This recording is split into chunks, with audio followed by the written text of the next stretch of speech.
வரும். அது மட்டும் இல்லாமல் இந்த செக்யூரிட்டி கமிட்டி மூலமாக மற்ற இடங்கள், குறிப்பாக இப்போ வந்து ஸ்கேன் எடுக்கும் இடங்களில் கூட்டம் வரலாம், அந்த மாதிரி இடங்களில் பண்ணுறோம்.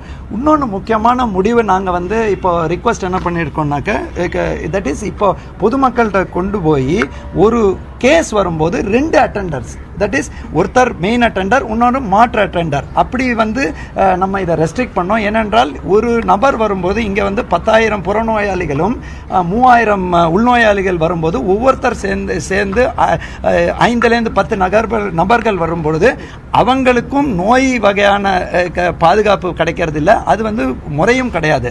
அதனால அதை வந்து ரெஸ்ட்ரிக்ட் பண்ணி 2ஆக இது பண்ணி அட் ஒன் டைம் ஒரு அட்டெண்டர், விசிட்டர் பாஸும் பேஷண்ட் அட்டெண்டர் பாஸ் வந்து ஸ்ட்ரீம்லைன் பண்ணலாங்கிற டெசிஷன் எடுத்து ஸ்பெசிஃபிக் பிளாக்ஸ், இப்போ பெரிய மருத்துவமனை 3-4 பிளாக் இருக்கும்போது எந்த பிளாக்ல வரணும், எந்த டைமிங்கில் வரணுங்கிற டெசிஷன் எடுத்து பெரிய ஆஸ்பத்திரியில் கலர் கோடிங் பண்ணலாம். ஸோ தட் பல இடங்களில் போகாமல் இருக்கலாம்ங்கிறத பண்ணுறோம். குறிப்பாக நமக்கு பத்திரிகை துறை மற்றும் தொலைக்காட்சி போன்றவர்கள் உடனுக்குடன் பல்வேறு மருத்துவ செய்திகளை நீங்கள் சொல்லும் பொழுது ஒரு கம்யூனிகேஷன் செல், முறையாக ஒரு கம்யூனிகேஷன் செல் இங்கே ஃபார்ம் பண்ணிவிட்டு பிளான்ட் ஈவெண்ட்ஸ், நம்ம ஒரு உலக டிபி டே அந்த மாதிரி உள்ள ஈவெண்ட்ஸுக்கு எந்த வகையான கம்யூனிகேஷன். 2வது ஆக்சிடென்ட் அண்ட் எமர்ஜென்சி, ஒரு ஆக்சிடென்ட் ஆகுது, எமர்ஜென்சி ஆகுது, அப்படி இருக்கும்போது கவரேஜ் பண்ணும்போது என்ன மாதிரி பண்ணணும். அதர் இமர்ஜென்ட் சுச்சுவேஷன், ஒரு சம்பவம் நடக்கிறது, வேற விதமான சம்பவம், அதை கவரேஜ் பண்ணும்போது முறைப்படி எம்சிஐ எத்திக்ஸில் வந்து ஒரு பேஷண்ட்டை நம்ம காட்டும்போது அவங்களோட பர்மிஷன் இல்லாமல் காட்டக்கூடாதுங்கிற விதி உள்ளது. அந்த முறைப்படி நம்ம டீன் பர்மிஷனோட அந்த கம்யூனிகேஷன் செல் மூலமாக உடனுக்குடன் த்ரூ ப்ராப்பர் சேனல் பண்ணிட்டானாக்க சில அந்த மாதிரி உள்ள கருத்து வேறுபாடுகள், தேவையற்ற இது அவாய்ட் பண்ணலான்னு சொன்னோம். அதே மாதிரி information education and communication campaign, இந்த மாதிரி பொதுமக்கள் இடையே இந்த சட்டம் இருக்கு. இந்த மாதிரி நீங்க வந்து ஒரு தமிழ்நாடு அரசு மருத்துவமனைகள் 6 லட்சம் புறநோயாளிகள், ஒரு சுமார் 60லேருந்து 65,000 உள்நோயாளிகள் இருக்கக்கூடிய மிகப்பெரிய ஒரு இது பண்ணும்போது அந்த மருத்துவர்கள் மற்றும் மருத்துவ சார்ந்த பணியாளர்கள், பயிற்சி மருத்துவர்கள், பிஜி டாக்டர்ஸ், அது மட்டும் இல்லாமல் சூப்பர் ஸ்பெஷலிஸ்டாக இருக்கலாம், செவிலியராக இருக்கலாம், அதே மாதிரி நம்மளோட ஹாஸ்பிட்டல் ஒர்க்கர், லேப் டெக்னீஷியன், அந்த மாதிரி இருக்கலாம், அவங்கள நம்ம பாதுகாக்கிறதுக்கு இந்த மாதிரி ஒரு மிகப்பெரிய சட்டங்கள் இருக்குது. இந்த சட்டத்தில் தொடர் விழிப்புணர்வு பெரிய போர்ட்ஸ் மட்டும் இல்லாமல் கேம்பெயின் பண்ணி அந்த இது ஒரு மருத்துவர்கள் முழுமையாக சேவை செய்ய வேண்டும் என்றால் பாதுகாப்பான ஒரு சூழல் ஏற்படணும். அதையும் நாங்கள் டிசைட் பண்ணியிருக்கோம். கடைசியாக நேற்றைய தினம் இந்த சம்பவம் நடக்கும் பொழுது தொடர்ந்து மருத்துவ ட்ரீட்மெண்ட் நடந்திருக்கு. அந்த டைமில் 3 சர்ஜரி வேற நம்ம பண்ணியிருக்கோம். அந்த ஒரு தேவை சில இதில் வந்து ப்ரெஸ்ஸில் வந்து 4 பேர் இந்த ரீசனால் இறந்தாங்கிற இது இருக்குது. அது முற்றிலும் தவறுங்க. அந்த ஆங்கிளை நாங்கள் டெஃபினெட்லி ஒரு மிகப்பெரிய அந்த ஆங்கிளையும் நாங்கள் வந்து ரொம்ப உங்ககிட்டையும் ஹம்பிள் ரிக்வஸ்ட் என்ன பண்ணுறோன்னா, அரசு மருத்துவரிங்கிறது வந்து ஒரு தர்மாஸ்பத்திரின்னு நீங்கள் காமனாக சொல்கிறீங்க. தர்மத்துக்கு கட்டுப்படும் ஆஸ்பத்திரி. நான் ஏன் அதை சொல்றேன்னா, இந்த ஆஸ்பத்திரியில் தான் எல்லாராலும் கைவிடப்பட்ட கேசுகள் வரக்கூடியது.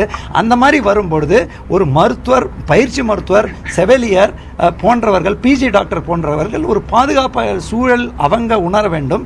இந்த மாதிரி ஒரு கேஸ் வரும்போது அவங்க அந்த மாதிரி அச்சம் இருக்கக்கூடாதுன்னு என்ற காரணத்தினால் உங்களிடத்திலும் இந்த மாதிரி பேச்சுவார்த்தையில் சுமூகமான முடிவு ஏற்பட்டுள்ளது. மருத்துவர்கள் மற்றும் அனைத்து பயிற்சி மருத்துவர்கள், பிஜி டாக்டர்ஸ் வந்து இந்த மாதிரி உள்ள இது த்ரூட் தமிழ்நாடு, இது வந்து இதோட மட்டும் இல்லாமல் அதே மாதிரி ஒருத்தர் சிலர் வந்து ஈவன் தனியார் மருத்துவமனை கூட இந்த மாதிரி உள்ள ஹாஸ்பிட்டல் ப்ரொடெக்ஷன் ஆங்கிள் நீங்கள் இம்ப்ளிமெண்ட் பண்ணணும்னு சொல்லியிருக்காங்க. அதுவும் ஒப்புக்கொண்டிருக்கோம். இந்த முடிவுகள்லாம் ஏற்று அவங்க எங்களிடத்து இந்த போராட்டத்தை இதோட கைவிடுறேங்கிற உறுதி அளித்திருக்காங்க.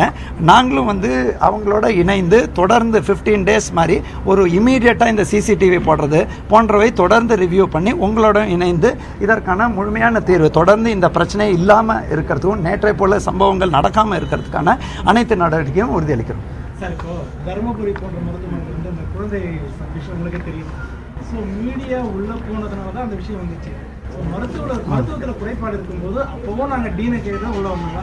இல்லைங்க, நாங்கள் தயவுசெய்து உங்களுக்கு என்ன சொல்கிறோம்னாக்க, அதை நீங்கள் முழுமையாக படிக்கலை. முழுமையான ப்ராப்பர் கம்யூனி எப்படி எங்களுக்கு ஒரு பிஆர்ஓ இருக்காங்க இல்லையா, த்ரூ உங்களுக்கும் நீங்களும் மருத்துவர்களோட நியாயமான கோரிக்கைகள், அது மட்டும் இல்லாமல் சுகாதாரத்துறையில் தேவையான கம்யூனிகேஷன்ஸை நீங்கள் தான் பண்ணுறீங்க. அதற்கான ஏற்பாடுகள் உடனுக்குடன், இப்போ நிறைய டைம் நீங்கள் உமன்ஸ் டேனா கேட்குறீங்க, சார் நாங்கள் அங்கே போய் இது பண்ணட்டான்னு. ஸோ அந்த மாதிரி உள்ள ஏற்பாடுகளுக்கு முழுமையான இங்கே ஒரு செட்டப்பும் நாங்கள் பண்ணிட்டா இந்த பிரச்சனையே இருக்காது உங்களுக்கு.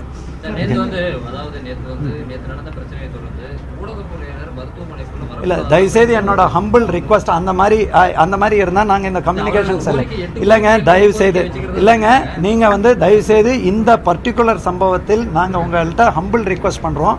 ஒரு மருத்துவர்கள் தாக்கப்படுறதோ, பயிற்சி மருத்துவர்கள் தாக்கப்படுறதோ, இல்லையா வந்து ஒரு பிஜி டாக்டர் தாக்கப்படுறதோ, இல்லையா ஒரு நர்ஸ் மலர்கொடி என்ற நர்ஸ் தாக்கப்படுறதோ வன்மையாக கண்டிக்கக்கூடிய ஒரு விஷயம். ஏனென்றால் இவங்க வந்து ஒரு டாக்டர்னுங்கிறது வந்து ஒரு இன்ஜினியரிங் மாதிரி சப்ஜெக்ட் கிடையாதுங்க. ஒரு ஸ்க்ரூ போட்டோம் இதை போட்டோம், இஎஸ் டு ட்ரீட். அவர் அந்த ட்ரீட்மெண்ட் ஃப்ரீயாக பண்ணினாதான். அந்த மாதிரி ட்ரீட் பண்ணும்போது சில நேர்வுகளில் பிழைக்கிறாங்க, சில நேர்வுகளில் எமர்ஜென்சி ஐசியூவில் போட வேண்டியிருக்கு. அப்படி இருக்கும்போது அவங்களோட பொசிஷனை நீங்கள் புரியணுங்க. இங்கே நம்ம ஒரு 10,000 கேசஸ் புறநோயாளிகளும் 3000க்கு மேற்பட்ட உள்நோயாளிகள் பார்க்கும்பொழுது அவங்களோட அதனால தான் இந்த ஹாஸ்பிட்டல் ப்ரொடெக்ஷன் ஆக்ட் போடப்பட்டுள்ளது. நீங்கள் சொல்லக்கூடிய மற்ற கருத்துக்கள் எல்லாம் நாங்கள் வந்து உங்களோட இணைந்து சும்மா அதனால தான் நாங்கள் இப்போ இதோட சிஸ்டமை நீங்கள் பாருங்கள், உங்களுக்கும் பிரச்சனை இன்றி இப்போ நீங்களாம் இங்கே தானே இருக்கீங்க இல்லையா? ஸோ இது ப்ரொசீஜர் படி தயவுசெய்து இன்றைக்கி நீங்களும் தான் எல்லா மீடியாவும் கவர் பண்ணுறீங்க. என்னோட ரிக்வஸ்ட்டே என்னென்னா, இது வந்து ஒரு இட் இஸ் அன் இஷ்யூ வேர் பொதுமக்கள் பாதிக்கப்படக்கூடாது.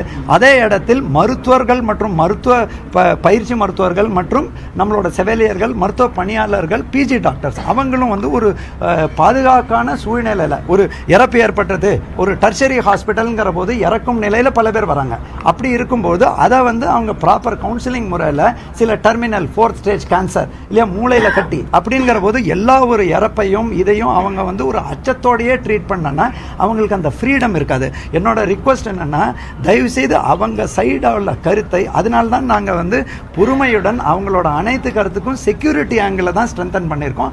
அதே மாதிரி கம்யூனிகேஷன் பொறுத்தவரையும் நாங்கள் உங்களோட இந்த கம்யூனிகேஷன்ஸ்னால தான் இப்போ ஒரு பெரிய டெங்கு போன்ற நோயாக இருக்கட்டும், இல்லையா ஸ்வைன் ஃப்ளூ போன்ற நோயாக இருக்கட்டும், நீங்கள் வந்து ஒரு மீடியா மூலமாக அதை கொண்டு போகிறீங்க. இல்லை இவங்களோட நியாயமான பிரச்சனை, சிஆர்ஆர்ஐயோட ஒரு 2 ஆண்டு முன்னாடி பிஜி டாக்டர்ஸோட பிரச்சனை நீங்கள் பண்ணுறீங்க.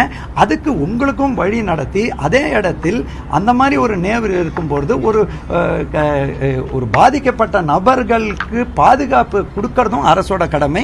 அந்த ஹாஸ்பிட்டல் ப்ரொடெக்ஷன் ஆக்ட் நம்ம பெரிய ஆக்ட் சொன்னோம் இல்லையா, அதில் அவங்களுக்கு உரிய பாதுகாப்பு கொடுத்தாதான் முழுமையாக அவங்க ஃப்ரீயாக பண்ணுவாங்க.